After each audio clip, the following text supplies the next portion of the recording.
నమస్తే, వీటీవీ ప్రేమికి స్వాగతం. చంద్రబాబు నాయుడు గారిలో ఆయన సుదీర్ఘ రాజకీయ ప్రస్థానంలో ఎన్నడూ లేనంత అభద్రత, గతంలో ఎప్పుడు కూడా ఆయన అధికారంలో ఉన్నప్పుడు ఎన్నడూ లేనటువంటి అసహనం, ఈ రెండు చాలా స్పష్టంగా కనిపిస్తూ ఉన్నాయి. నిజానికి ఈసారి అత్యధికమైనటువంటి తిరుగులేని మెజారిటీ రావటమే కాకుండా ప్రతిపక్షం కూడా ఎమ్మెల్యేల పరంగా చూస్తే అంతంత మాత్రమే, అంటే తిరుగులేనటువంటి రాజకీయ అధికారం. అటువంటి దీంట్లో ఎంతో కంఫర్టబుల్గా ఉండాలి. తర్వాత ఆయనకి కుడి ఎడమల ఒకవైపు కుమారుడు, మరొక వైపు జనసేనకు సంబంధించినటువంటి ఆత్మీయుడు, వీళ్ళిద్దరూ కూడా ఉన్నారు.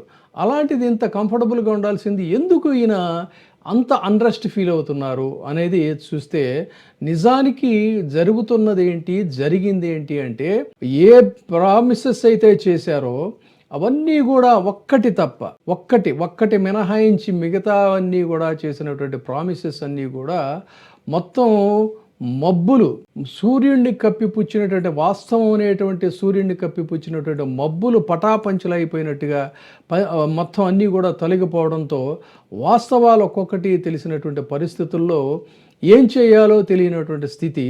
అయితే ఇదే కారణం అంటే కాదు, మరొక కారణం కూడా ఉంది ఆయన యొక్క అభద్రతకే, అసహనానికి. ముందు అసలు ఈ 18 నెలల కాలంలో ప్రభుత్వం ఎందుకు ఫెయిల్ అయింది ఆయన మాటల్లోనే చాలా స్పష్టంగా చెప్పాడు.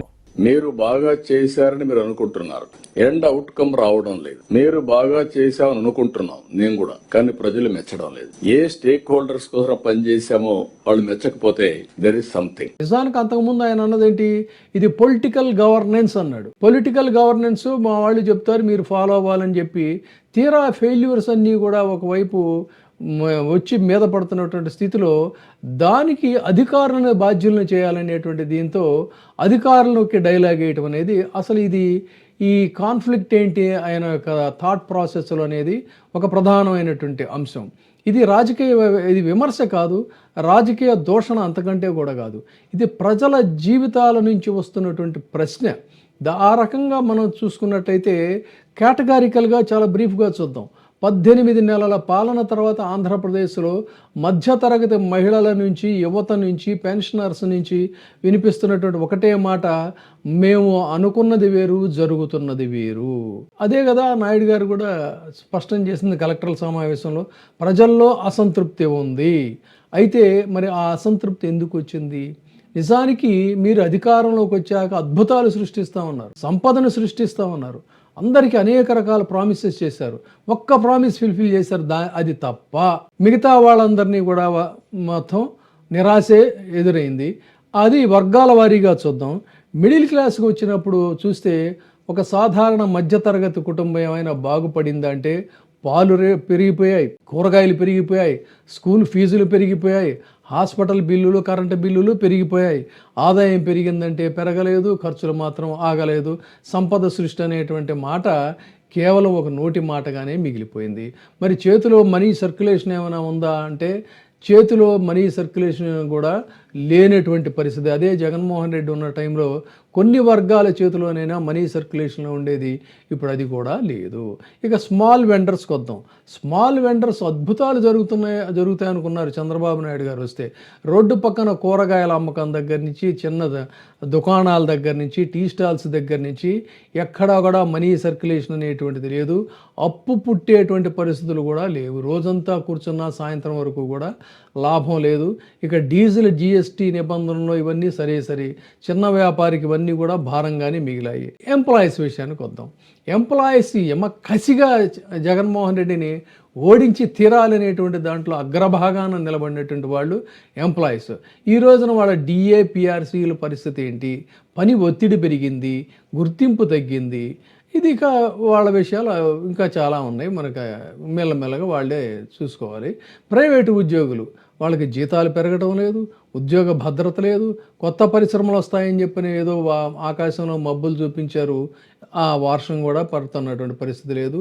ఉన్నటువంటి ఉద్యోగాలకు భరోసా లేదు. నిరుద్యోగుల విషయానికి వద్దాం.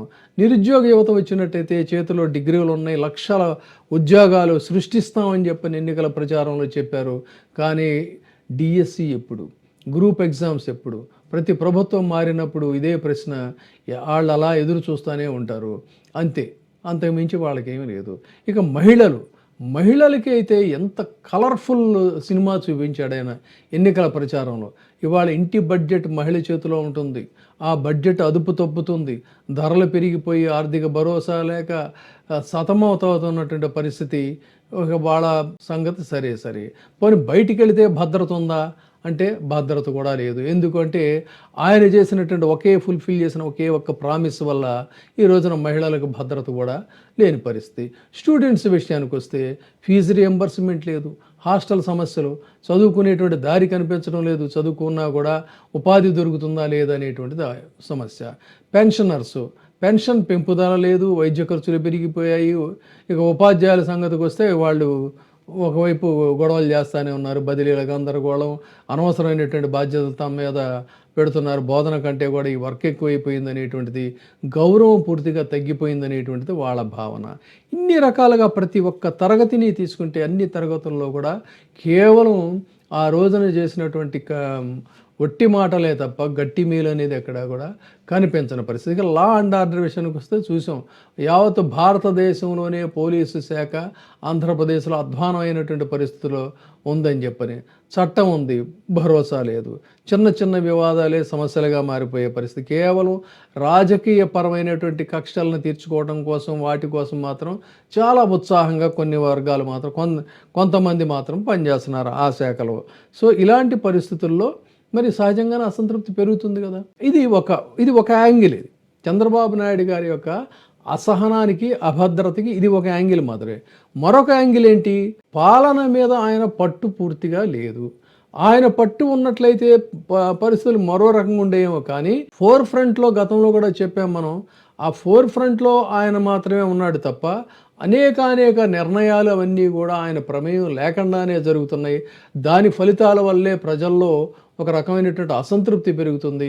సుదీర్ఘ అనుభవం ఉన్న ఆయనకి తెలుసు, రాజకీయం అంటే ఇలా ఉండకూడదు, రాజకీయం అంటే కొంత చూసి చూడనటువంటి ఇది ఉండాలి, డెమోక్రటిక్ ప్రాసెస్లో ఉండాలి. కానీ దేశంలో ఎక్కడా లేనటువంటి విధంగా ఇక్కడ ఫ్యూడల్ నియంత్రణతో పోకడలు ఉన్నటువంటి దీన్ని ఆయన ఇది తప్పు అని కంట్రోల్ చేయలేనటువంటి పరిస్థితిలో ఆయన ఉన్నాడు. కాబట్టి ఇది కూడా ఆయనలో ఒక అన్రెస్ట్కి ప్రధానమైనటువంటి కారణం. ఇదే ధోరణి కనుక కొనసాగితే నిశ్శబ్దంగా ప్రజలు ఈ రోజున ఉన్నారు.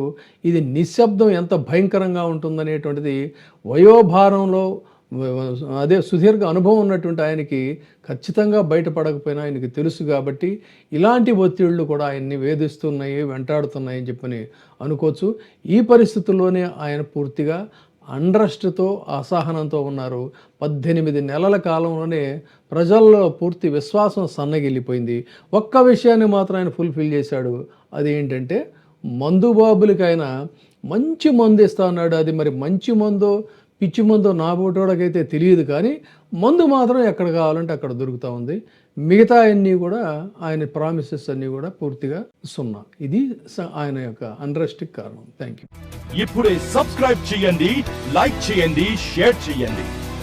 వే టీవీ ప్రైమ్, మీ ఉత్తమాభిరుచుల సమ్మేళనం.